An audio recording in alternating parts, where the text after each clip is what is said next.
Okay, so you do your year and then you come out again, I think in 1994. Right.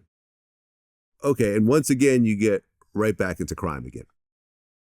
Right back into it again. I mean, at that point, you're going in and out, in and out, in and out, stabbings, fights, all this violence. I mean, was there any hint of, man, maybe I should just leave this alone and go get a square job and, you know what I'm saying? Just like put this behind me because, I mean, you're 24, but you've lived, 3 lifetimes worth of violence and so forth at this point. Was there any hint of this during that time?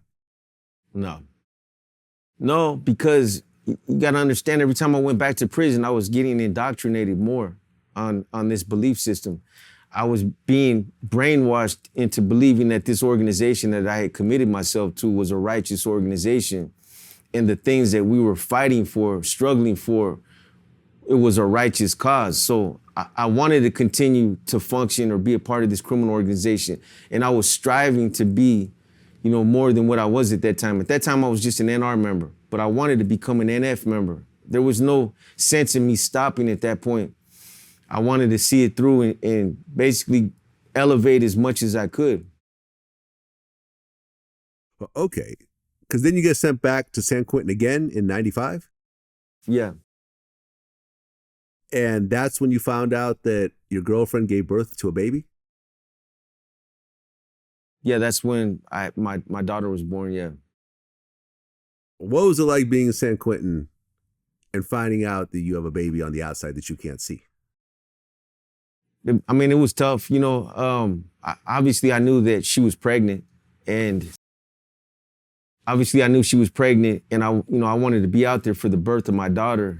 And I almost made it, but I ended up catching a violation for some stupidity. But being there on the tier, I knew around when her, what her date was when she was supposed to have the baby. And I'm there doing my thing in Quentin. And I remember the chaplain came up and slid me a little note, said, 8-pound baby girl with her name. And you know what I mean?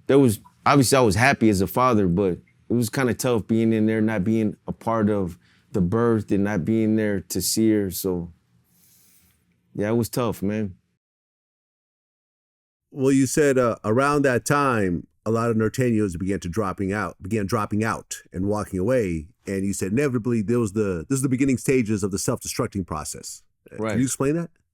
So I want to say it was around 95, 96, I started to see a shift in the organization. I seen something was changing because when I came to prison, there was like one dropout, somebody that walked away from the gang.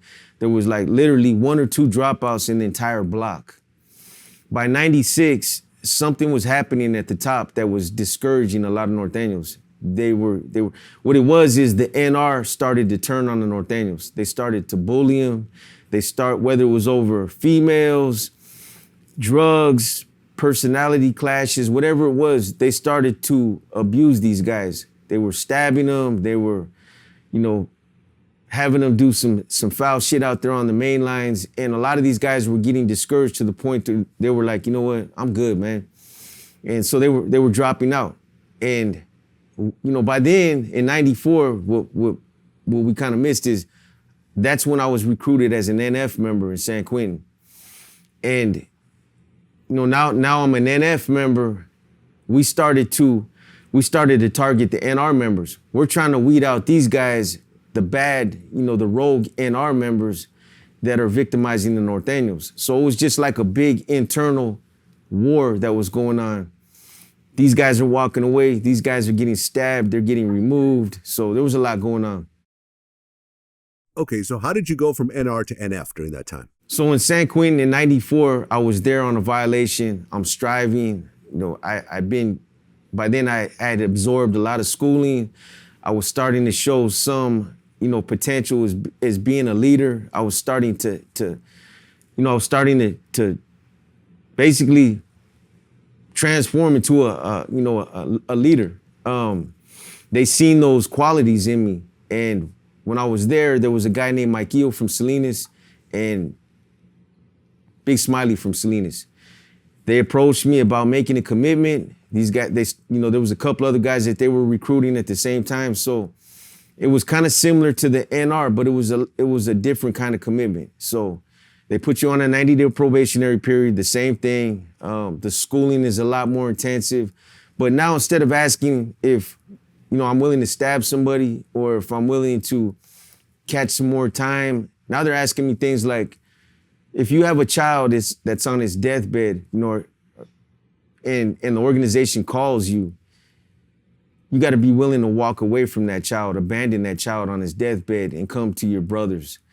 I'm being asked things like, are you willing to kill your own flesh and blood if it comes down to it? And I understood what that meant. A lot of the times we have sisters, mothers, family members that we use to maybe facilitate information or to hold drugs or hold weapons. They're the ones that we trust. And maybe in the course of doing that, my little sister tells on somebody, now she becomes a target. So I might be the only one that can get to her. I might be the only one that knows where she's at. So, that's when my loyalty will I'm either gonna take her out or I'm gonna alert her, obviously. So that's when I made the commitment in '94.